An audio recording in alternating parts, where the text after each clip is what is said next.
గత కొన్నేళ్లుగా కేశినేని బ్రదర్స్ మధ్య వార్ నడుస్తోంది.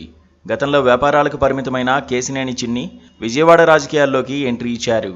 2023లో నాని చిన్నీల మధ్య గొడవ మరింత ముదిరింది. ఆ తర్వాత కేశినేని నాని పార్టీకి దూరమవుతూ వచ్చారు.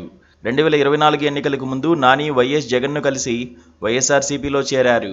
గతేడాది సార్వత్రిక ఎన్నికల్లో కేశినేని చిన్ని టీడీపీ నుంచి, కేశినేని నాని వైఎస్ఆర్సీపీ అభ్యర్థిగా పోటీ చేయగా చిన్ని విజయవాడ ఎంపీగా విజయం సాధించారు.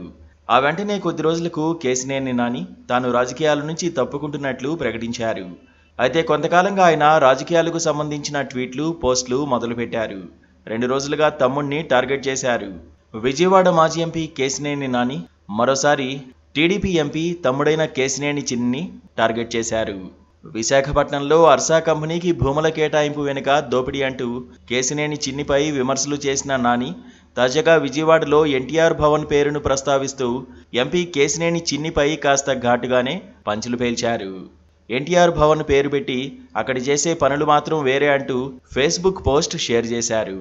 విజయవాడ ప్రజలు చరిత్రలో లేని విధంగా భారీ మెజారిటీతో తనను గెలిపించుకున్నారు అని గర్వంగా చెప్పుకునే ప్రజాప్రతినిధి గారి కార్యాలయం పేరు ఎన్టీఆర్ భవన్. కానీ ఇక్కడ కూర్చుని ఆయన చేసేది ఇసుక వ్యాపారం, ఫ్లై యాష్ తోలకం, గ్రావెల్ అమ్మకం, భూదందాలు, బ్రోకరేజీలు, పేకాట గృహాలు, రేషన్ బియ్యం, మాఫియా దగ్గర వసూళ్లు వగైరా వగైరా. ఎన్టీఆర్ అంటే తెలుగు ప్రజల ఆరాధ్య దైవం, నీతికి నిజాయితీకి మారుపేరు. ప్రజాసేవ అంటే చాలా పవిత్ర కార్యక్రమం అని ప్రపంచానికి చాటి చెప్పిన మహానుభావుడు. కాబట్టి నీ కార్యాలయానికి ఎన్టీఆర్ పేరు మార్చి చార్లెస్ శోభరాజ్ భవన్ అని పెడితే బాగుంటుందని నిన్ను భారీ మెజారిటీతో గెలిపించిన విజయవాడ ప్రజల కోరిక అంటూ టార్గెట్ చేశారు. Please subscribe to KTV Telugu. KTV Telugu.